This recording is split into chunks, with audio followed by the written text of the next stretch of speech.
Antakoti Vaishnavrinda ki jai. Namacharya Srila Haridas Thakur ki jai. Prem se kaho Shri Krishna Chaitanya Prabhu Nityananda, Shri Advaita Gadadhar Shivasari Gaur Bhaktavinda ki jai. Shri Shri Radha Krishna Gopa Gopinatha Shama Kunda Radha Kundi Giri Govardhan ki jai. Shri Vrindavan Dham ki jai. Mayapur Dham ki jai. Jagannath Puri ki jai. Ganga Mai ki jai. Jamuna Mai ki jai. Tulsi Maharani ki jai. Bhakti Devi ki jai. Samaveda Bhaktavrinda ki jai. All glories to the assembled devotees. All glories to the assembled devotees. All glories to the assembled devotees. All glories to Shri Shri Guru and Gauranga. All glories to Srila Prabhupada. I think this isn't on. Prabhuji? Nahi aa rahe.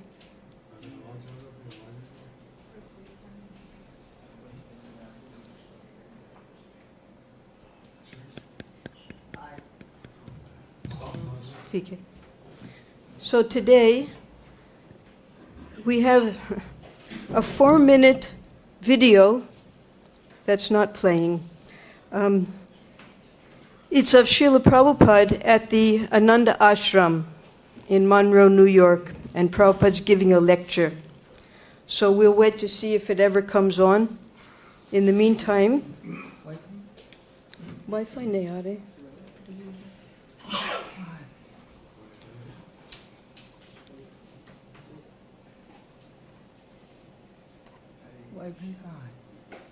नीचे इधर है wifi. That's all right. We'll conference hall का भी है ना. Conference hall का wifi है. Conference तो करो. इधर कहाँ ऑप्शन है? मालूम नहीं. Browser.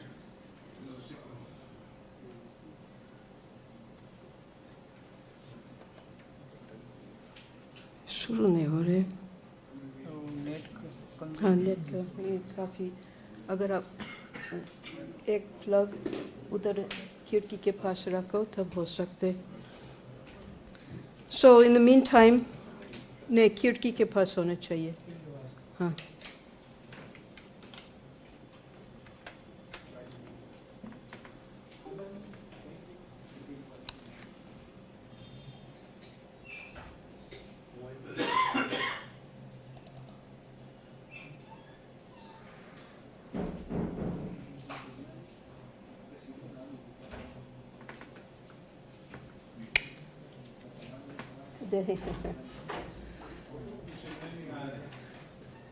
Okay.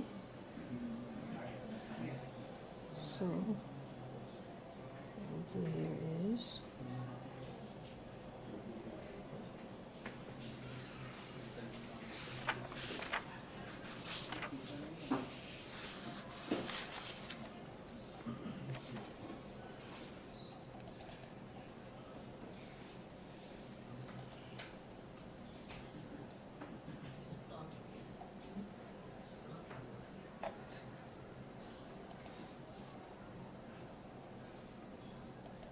Excuse me.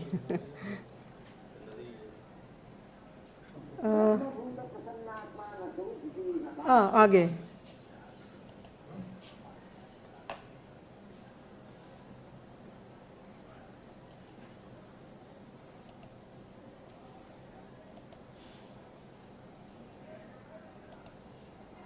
There it is.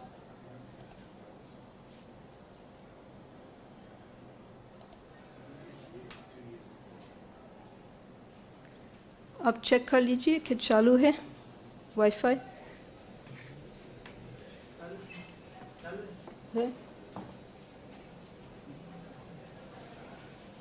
Excuse me. We have a lot to cover today, but this is the one and only video that was taken of Srila Prabhupada when he would visit the ashram. And since it was only 4 minutes, I was hoping we could watch it, but it's not cooperating. So we'll try our best.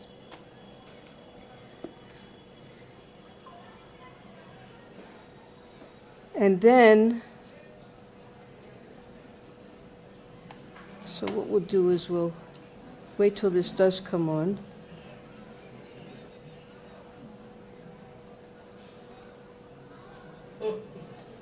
And go on with the reading until it decides to show.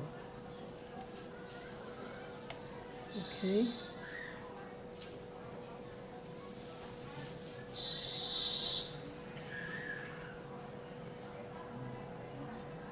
प्रभु जी हम ये कैसे हटा सकते side वाली?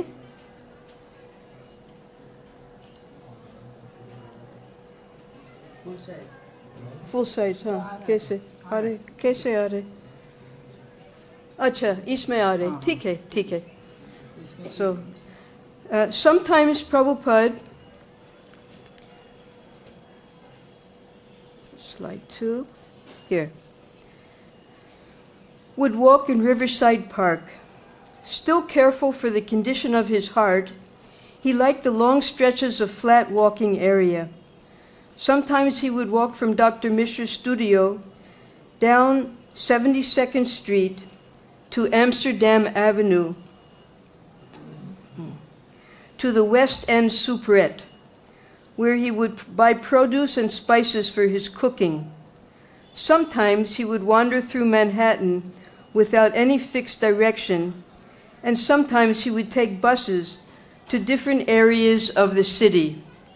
So we have here, we learned that Dr. Mishra's apartment is in one of these fancy apartment buildings there on a main street called Riverside Drive. And then on the other side, where the river is, there's a very long walking area, a park. So Prabhupada, he would take his walks there throughout the day to keep his health good. And then, the next slide, this is so that we can understand where Prabhupada was. This is where Dr. Mishra's apartment buildings were, and this is where Prabhupada used to walk. And Prabhupada's little room was over here, and here is Central Park. And here we have the whole island of Manhattan. On this side is Brooklyn. On this side is New Jersey. And Prabhupada, he would be here at Central Park West in this area. So you can see where the center part of town is, where all the skyscrapers are. And then when Prabhupada would move down to the Bowery and to the Lower East Side, that's over here, where the poorer people lived. And the wealthier people lived up here near Central Park. And then the Indian Embassy is just over here at the beginning of Central Park. And Prabhupada, he had a program there. We'll read about that later. Okay, now, next. So, Satsrup Maharaj is just describing that Prabhupada, in order to get his vegetables and fruits and spices and grains, he would go to a little superette. It wasn't a big supermarket like he would go to in Butler. In the city, they don't have so much room for big supermarkets. It was a little place. And Prabhupada would walk here. This is Amsterdam Avenue, and he would come over here, and this is where that supermarket is, where that red spot is, there. And this is what it looked like. Of course, in those days, they didn't have ATM. But you'll see side by side with the flowers and the fruits, they're advertising beer and other such things. So Prabhupada, because he'd have to walk every day to cook anyway, it was on the way, and he would come to this place to do his shopping. On weekends, Prabhupada would accompany Dr. Mishra to his Ananda Ashram, 1 hour north of the city in Monroe, New York. Joan Suval, who used to drive them, would overhear their animated conversations in the back seat of her car. Although they spoke in Hindi, she could hear their discussions turn into loud, shouting arguments, and afterward they would again become friends. So we saw pictures last week of the sprawling countryside ashram that Dr. Mishra had established just a year before. And on weekends, he would bring his students there for Raja Yoga, Hatha Yoga, and Prabhupada would accompany him every weekend. Joan would drive them in the car, and Prabhupada would lead the kirtans.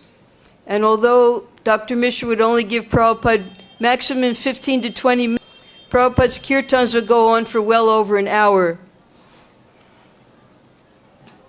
At Ananda Ashram, Prabhupada would usually hold kirtans, with Dr. Mishra's students joining him in the chanting and even in dancing. Dr. Mishra was particularly fond of Prabhupada's chanting. So Ramamurti Mishra, he describes like this: I have never seen or met any devotee who sang so much, and his kirtan was just ambrosial. If you pay attention and become relaxed, that voice has very electrical vibrations on your heart. You cannot avoid it. 99% of the students, whether they liked it or not, got up and danced and chanted. And I felt very blessed to meet such a great soul. So now we'll go to the next. You can see here that, I should probably, yes, it's coming.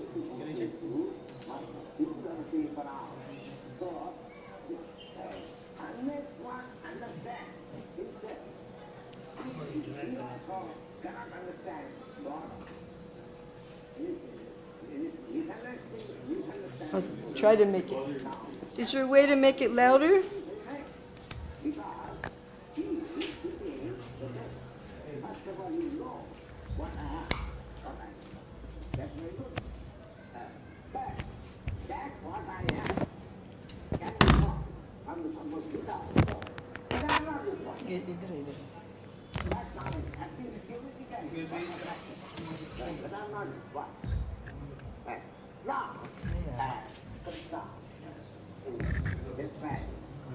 Oh, you're not. That's all right. Now, actually, what we are. I'm not body, that's all right. Then, what we are. Now, the next, and husband is Krishna. We must always know that Krishna, You can restart it. here it is saying Bhagavan Vasa. Bhagavan Vasa. Bhagavan Vasa means that he has got so extensive knowledge that there cannot be any mistake. His authority. So whatever he says is right. That is the conception of Bhagavan. Here it is not said Krishna Vasa, because somebody may doubt Krishna. When Krishna was a historical personality, why you should be so much concerned with Krishna as a general view? But here it is said Bhagavan Vasa, and I have given you the definition of Bhagavan, that he is all knowledge. So whatever he will speak, Bhagavan, there cannot be any mistake. For ordinary persons, there are four difficulties, four imperfectness. Just like we are ordinary men, we have got four imperfectness. What is that imperfectness? That we must commit mistakes. Our constitutional position at the present moment is such that we are sure to commit mistakes. Even greatest politician like Gandhi, he committed mistakes, and so many great men, they committed mistakes. To any human, there is thought that any man, however he may be great in the estimation of this world, he is sure to commit mistakes. And another imperfection is that he is illusion. Illusion. Now, illusion, you can see, illusion means taking one thing for another. That is called illusion. Just like in the desert, accepting the sand as water. That is called illusion. Similarly, every one of us who are identified with this body is under illusion.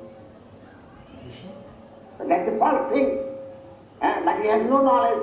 Even President Johnson, he is under illusion. Even the greatest scientist, he is under this illusion.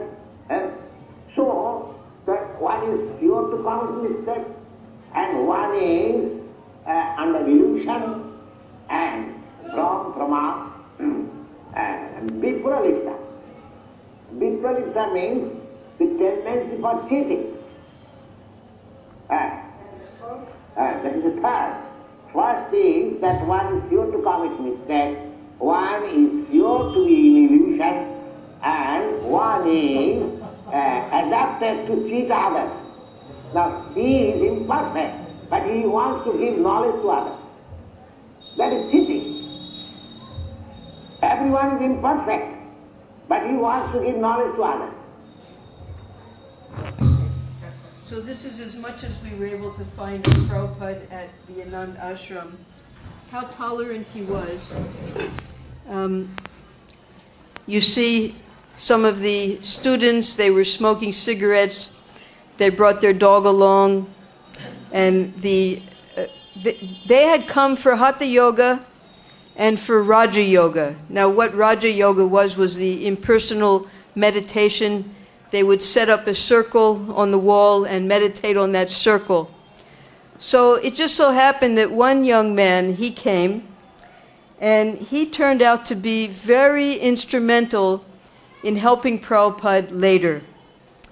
Harvey Cohen, he was a visitor to Ananda Ashram.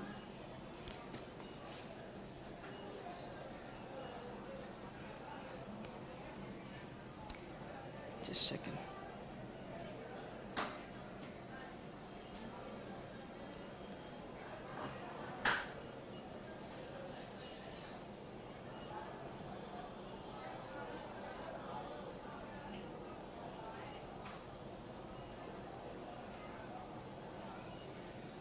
Okay.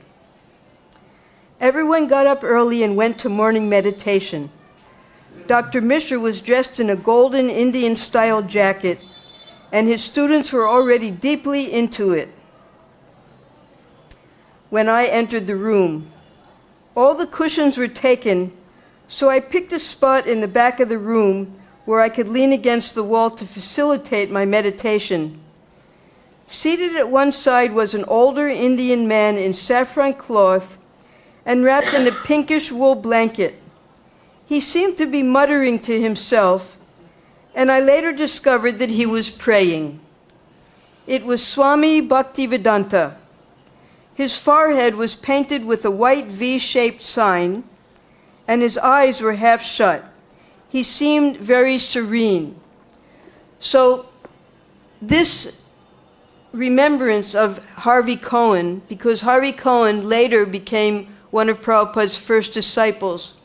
His name was Haridas Das. So he wrote an article in one of the first Back to Godhead magazines, Volume 1, number 13, in 1967, about how he met Prabhupada and how he later helped him. So what Satsvarup Maharaj did was, he paraphrased much of the article because of the space in Prabhupada Lilamrita, but we will read the whole article because it gives a lot of background about how Prabhupada was able to establish Krishna consciousness in New York with the help of Harvey Cohen. Something's not right here today. Just a second. Okay. The name of the article that Harvey wrote was How I Met Swami Bhaktivedanta by Haridas Das Brahmachari. June 1st, 1967. Prabhupada used to encourage the devotees, his disciples, to write these articles, How I Came to Krishna Consciousness. Many of us have written them in the Back to Godhead magazines. They're very interesting. So this is what Harvey wrote. This is the beginning. I knew right away that he was my teacher. It was like something that happens in the books. In September 1965, I went up to Ananda Ashram, an hour and a half out of New York City. I went there mostly to get out of the city. The Indian guru who presided at the ashram I had met before in New York at a yoga society. Many of my friends were involved with him studying Raja Yoga, a form of meditation. They were very enthusiastic and tried to persuade me to come uptown with them to their meetings. To tell the truth, although I liked their teacher personally, I could never meditate successfully. My mind would always wander after a few minutes. All kinds of images drifted into my consciousness, and I would feel I wasn't normal or as serious as the others who seemed be able to sit calm and immobile for great periods of time.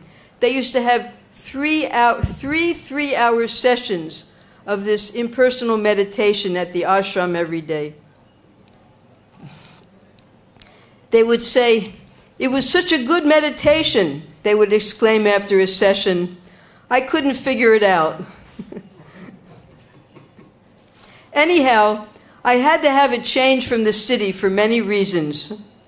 My friend said the ashram was peaceful and beautiful with the big lake and woods. I took a bus and felt gradually better as I got further from New York. It was a holiday weekend, Labor Day, and I didn't have a reservation. I didn't know you needed a reservation for a yoga camp.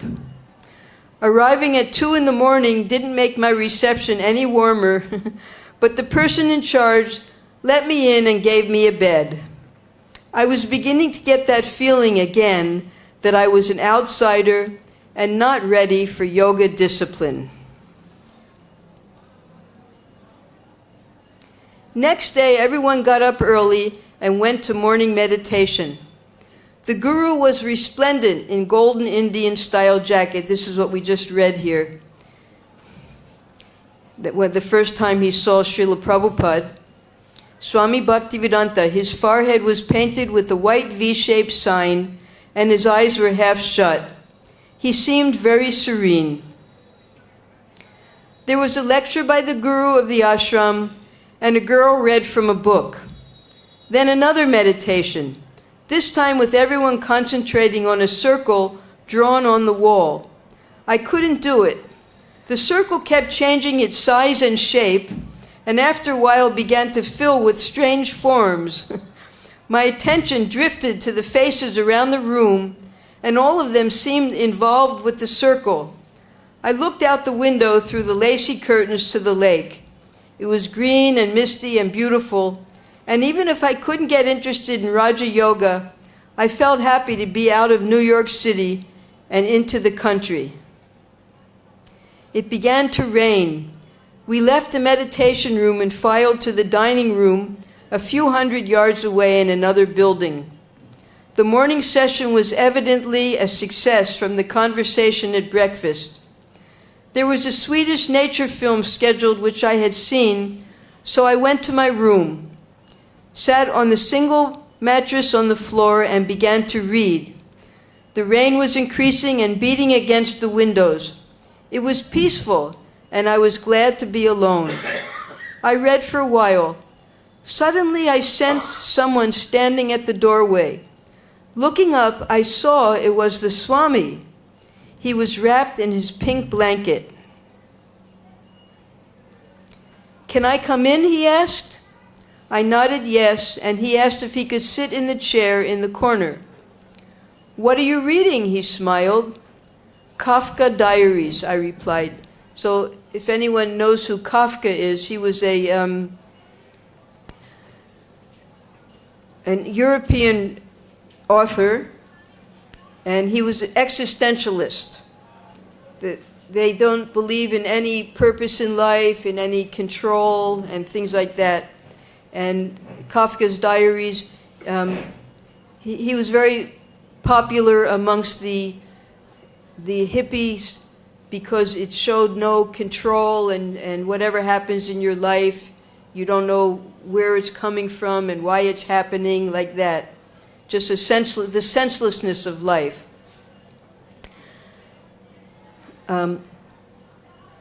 He said, and I put the book down. He asked what I was doing at the ashram and if I was interested in yoga. What kind of yoga are you studying? And Harvey said, I don't know much about it, I answered, but I think I'd like to study hatha yoga. This did not impress him. There are better things than this, he explained. There are higher, more direct forms of yoga. Bhakti yoga is the highest. It is the science of God devotion, the Swami continued. We are all dependent.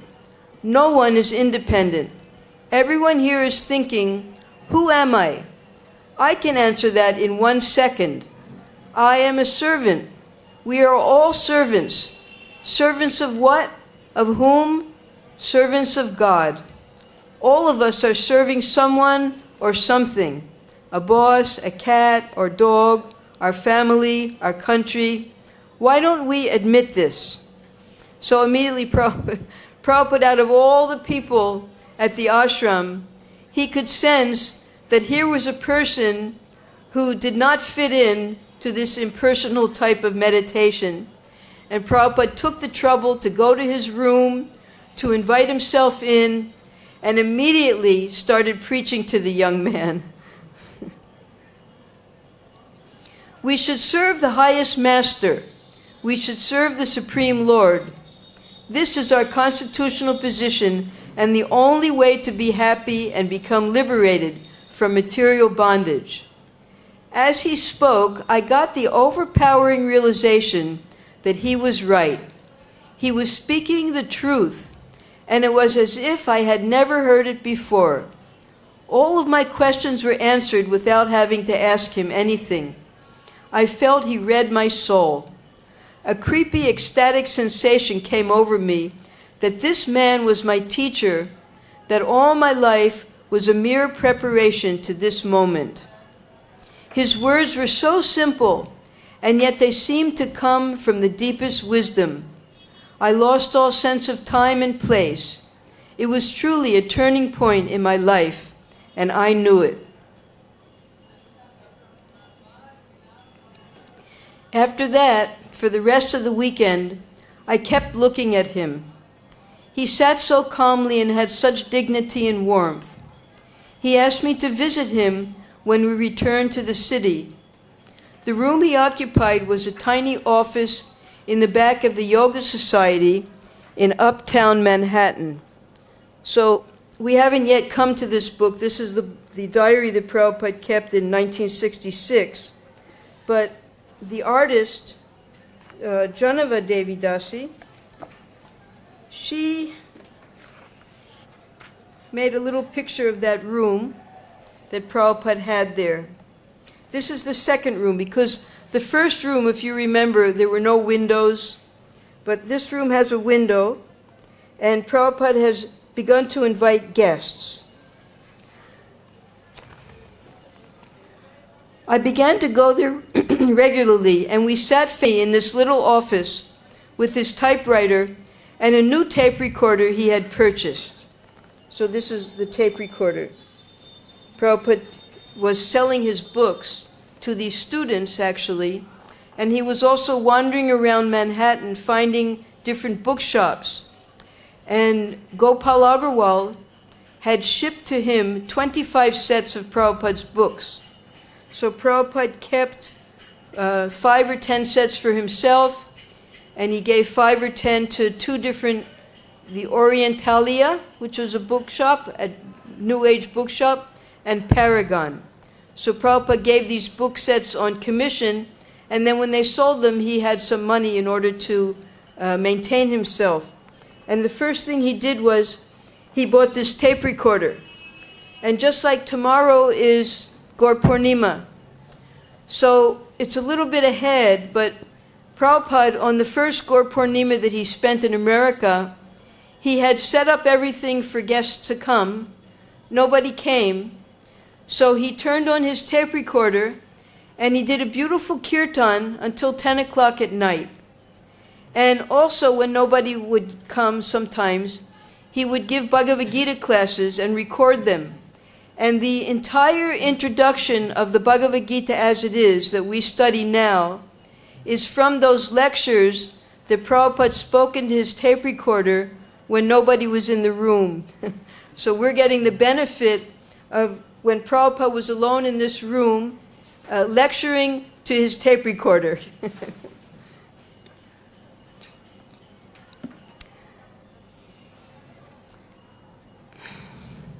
Just him and me in this little office with his typewriter and a new tape recorder he had purchased on top of 2 suitcases, a box of books he had brought from India, and a color reproduction of dancing figures, which he looked at often. So these dancing figures, you see, when Prabhupada finally got his place in 26 Second Avenue, in the window, he put this picture, you see? And the other pictures, such as this one, now this picture of the Panchatattva, I don't know whether it was this picture or this picture that Prabhupada had Harvey Cohen paint. But we have an archive of all the old paintings. And this picture, what Prabhupada did was he taught the devotees how to duplicate pictures by making a grid.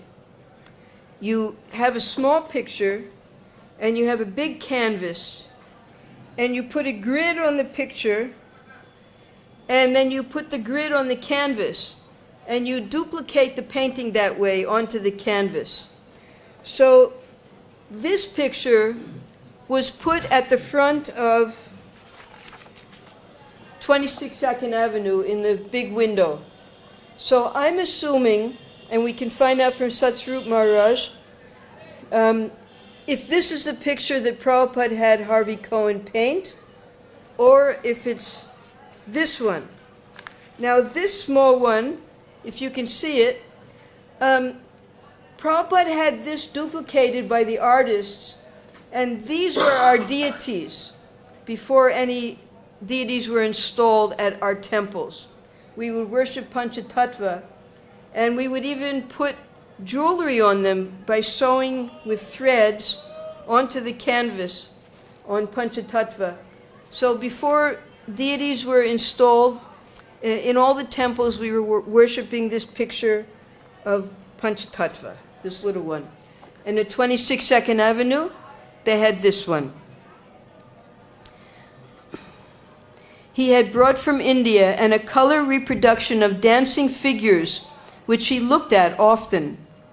I told Swami Bhaktivedanta that I was an artist, and he asked me to please paint this picture, which he explained was of Lord Chaitanya and his disciples, dancing and chanting praises to Krishna, the Supreme Lord. The painting was called Sankirtan. Whenever I came to visit him, Swami would always be happy to see me. He became my mother and father as well as my teacher and friend. I told him the most intimate things about myself. We chanted Hare Krishna together in his room many nights that winter in New York. Praise to Krishna, praise to God. So just imagine how fortunate Harvey Cohen was. He would go to see Prabhupada at night and be all alone with Prabhupada and chant with him and hear from him and paint for him. Very fortunate soul. I couldn't wait to get the train uptown from my apartment in Greenwich Village so I could see him. Everything and everyone I knew gradually receded into the hum of the city, and Swami Bhaktivedanta became the most important person in my life. I stopped seeing the woman psychologist I had gone to for therapy after the sudden death of both my parents. So Prabhupada had made a very significant impression on Harvey Cohen, and it was Prabhupada who instigated it. He could understand that this person was ready for Krishna consciousness out of all the other students there, and we saw the students in that little video. My relationships with friends began to change. They no longer were my center. Krishna was becoming my center, and Swami Bhaktivedanta was showing me the way. It was as if the cloud that had been covering my soul was slowly lifting, and the light within me was beginning to shine out. The whole world seemed to shift around me. Going home from those unforgettable evenings with Swamiji, I chanted on the train, Hare Krishna, Krishna Krishna, Hare Hare, Hare Ram, Ram Ram, Hare Hare, and didn't care what anybody thought. Haridas Das Brahmachari, Harvey Cohen. So this picture of Prabhupada, let's see, where is it? Next one. This one.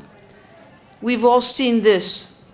So this is when Prabhupada went to San Francisco. Harvey Cohen, by that time, had moved to California, given Prabhupada his apartment at the Bowery, and Harvey Cohen made this poster that was advertising the mantra rock dance that they had in San Francisco. So not only did Harvey help Prabhupada in New York, but then when Prabhupada went to California, he helped him also with this very popular poster that was put all over San Francisco. Harvey Cohen played an interesting role in the life of Srila Prabhupada. On the Bowery, when Srila Prabhupada lived in room 307, that was the first room without windows that Ramamurti Mishra had given him, someone broke into his room and stole his typewriter and tape recorder. Harvey Cohen, along with Bill Epstein, suggested that Prabhupada relocate downtown, where he might find a more interested following among young people. Prabhupada began to consider, room 307 was the one that Prabhupada rented after Dr. Mishra had given him his room. Prabhupada found it much too confining to be always under the grip of Dr. Mishra. So he collected enough money so that he was able to rent his own little room, and it was a very narrow room, and still Prabhupada held his programs there. Where he might find a more interesting following among young people, Prabhupada began to consider this proposal. Harvey, who had been working as a commercial artist, offered his Bowery studio to Prabhupada. The studio was initially Harvey's own space, but he was disillusioned with New York due to various reasons, including thefts and heroin-addicted acquaintances. Prabhupada moved to the Bowery, where Harvey's studio was located. This decision marked a significant turning point in his journey. So we're jumping a little bit ahead because we're just, right now we're concentrating on how Harvey personally helped Prabhupada during these first 2 years. This is the entrance of that Bowery apartment, the ground floor, the street entrance. Prabhupada would have to walk up, I think, four flights of stairs. And on one side was a saloon, a bar, where they drank, all the alcoholics would go and get their alcohol. And on the other side was another bar. And then there was a flop house. A flop house is where you pay $1 or $2 and you can just sleep there at night, and then during the day you sit outside, and it's closed during the daytime.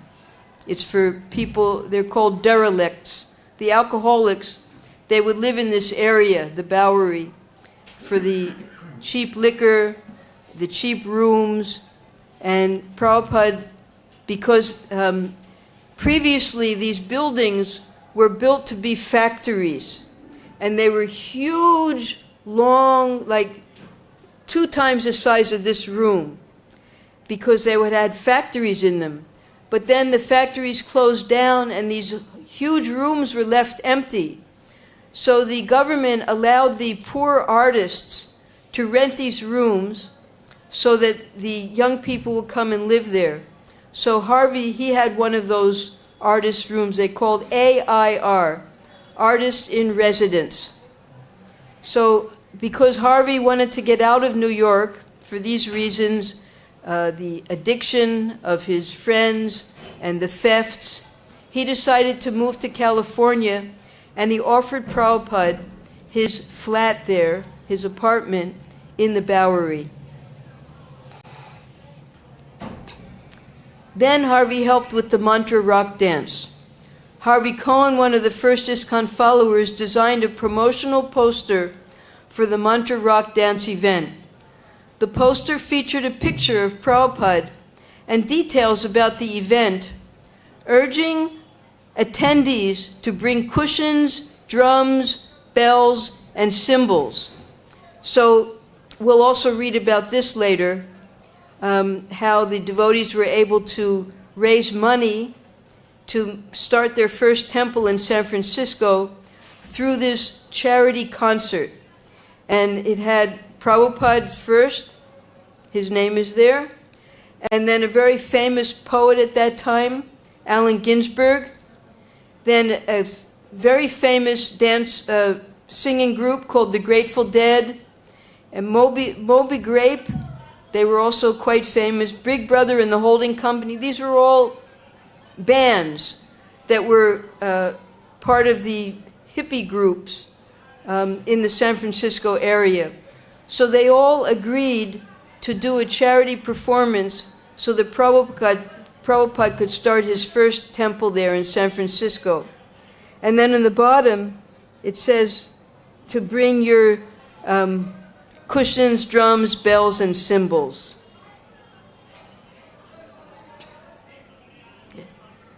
Spiritual journey.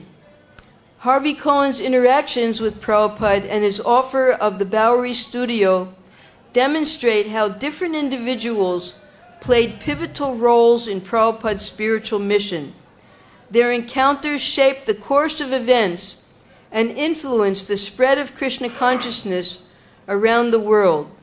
Harvey Cohen's studio on the Bowery became a canvas for spiritual transformation, where the teachings of Srila Prabhupada resonated with seekers and artists alike.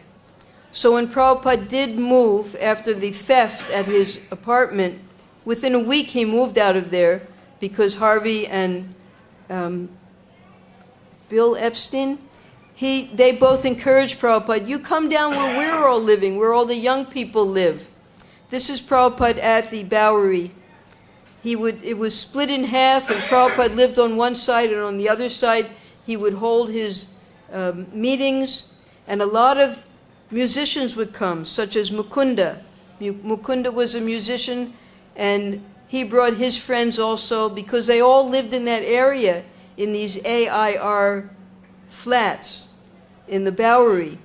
So that was his first real group, aside from when Dr. Mishra's students, they took some slight interest in Prabhupada, but it wasn't until he finally broke away from that and came down to the Bowery that he started really attracting the youth in New York City. And we'll read more, but for instance, when Prabhupada was still in Uptown on 72nd Street, he was doing his translation work still. And he wanted one of the students of Dr. Mishra to do some editing work for him. But the woman, when she read that it wasn't the impersonal monistic philosophy that Dr. Mishra was teaching, she refused to help Srila Prabhupada. So there was a marked difference in the people who were uptown, and when Prabhupada finally moved to the Lower East Side, the Bowery, and then the village, then the people started being attracted to Prabhupada for what he was actually teaching.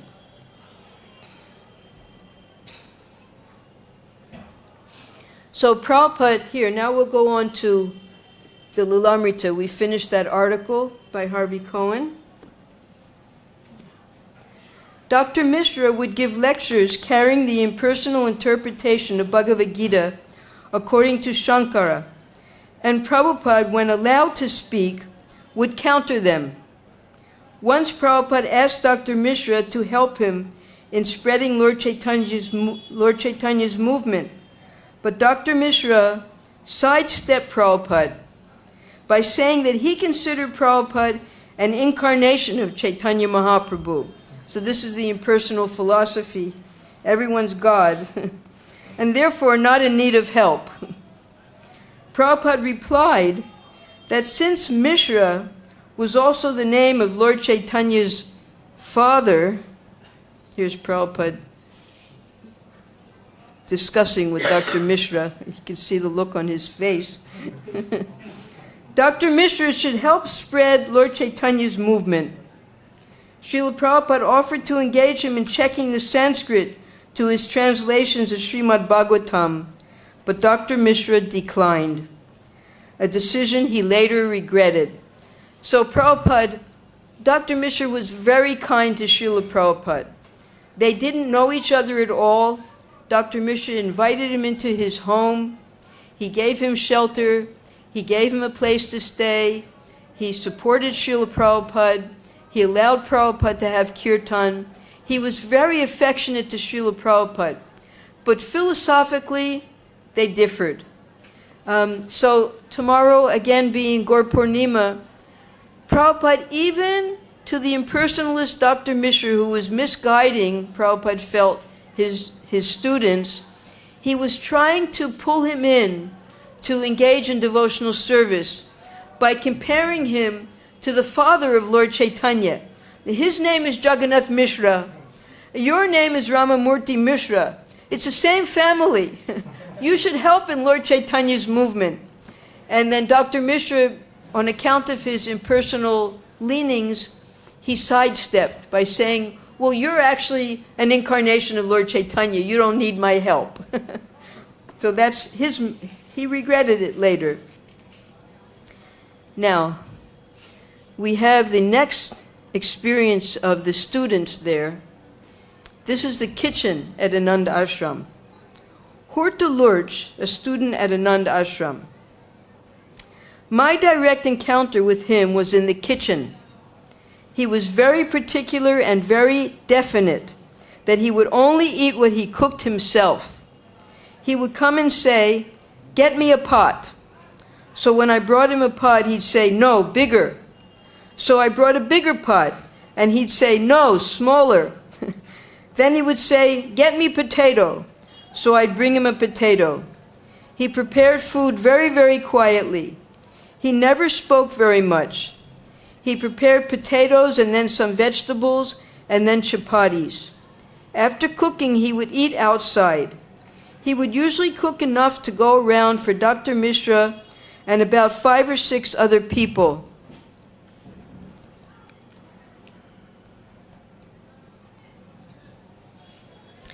So this is when Prabhupada, actually what Joan Suval said was that they would come to watch Prabhupada cook because they wanted to learn how to cook from him. And he would cook enough for about 20 people. So this is them, they would be sitting on the floor taking their prasadam together, and Prabhupada would have the servers serve out to everybody what he cooked. Every day he would cook that much when he was there. I learned to make chapatis from him. He usually stayed only for the weekends and then went back to the city. I think he felt that was where his main work was to be done. Yes, so this was also Srila Bhaktisiddhanta Saraswati's philosophy, that we go where the masses are and we preach to the masses. Although Gorkishore Das Babaji, he forbade his disciple, said, don't go to the center of Kali. Kali, which was Calcutta. But still, he went to Calcutta and set up his first temple there after Mayapur and began preaching there, and then sent his sannyasi disciples all over India, Burma, England, Germany for preaching. And now Prabhupada was using the exact same template that his spiritual master set up. He was watching. Now we'll see in this 1965 diary, not a single entry was made in October. We're up to now, October 27th. Prabhupada did not write anything. He was observing, and with his intelligence, he was understanding how he was going to fulfill his mission of preaching in America. Now he was out of Butler, he had left Philadelphia, he was in New York, and he was just seeing, targeting, who are the people who are going to accept this message of Bhakti Yoga? He tried with Dr. Mishra's students, only a handful were interested, and then finally when he grew his wings and flew out of the nest and came to his own place there, first at the Bowery and then at 26 2nd Avenue, he had success. The young people were then being attracted to him. So we have a few pictures of Prabhupada with Dr. Mishra here and his group. And then, anyway, this is Prabhupada speaking. The next part, although we only have 2 minutes, I'll start it. We can go on next week. His main work was to be done in the city. That was certainly true, but what could he do there with no money or support? He was thinking of staying for only a few weeks and then going back to India. In the meantime, he was working on his Srimad Bhagavatam manuscripts, walking in Manhattan and writing letters. He was studying a new culture, calculating practically and imagining hopefully how to introduce Krishna consciousness to the Western world. He expressed his thoughts to Sumati Morarji. Now, Prabhupada had first written to Sumati Morarji, and she wrote back a very encouraging letter telling Prabhupada that don't come back to India until you've fulfilled your mission and you've regained your health. And then Prabhupada wrote a second very long letter. And Satsvarup Maharaj, he paraphrased that letter. He gave a few paragraphs. But next week, we will study the letter that Prabhupada wrote to Sumati Morarji, because in that letter he describes all of the things he was doing during the month of October that he didn't write in his diary. So I'll just read this one page. Here we have the students smoking cigarettes, engaged in Hatha Yoga, and trying their best to master the yoga system, although they had no real understanding of what the purpose of yoga was. This is Prabhupada writing to Sumati Morarji. Anyway, so far I've studied the American people.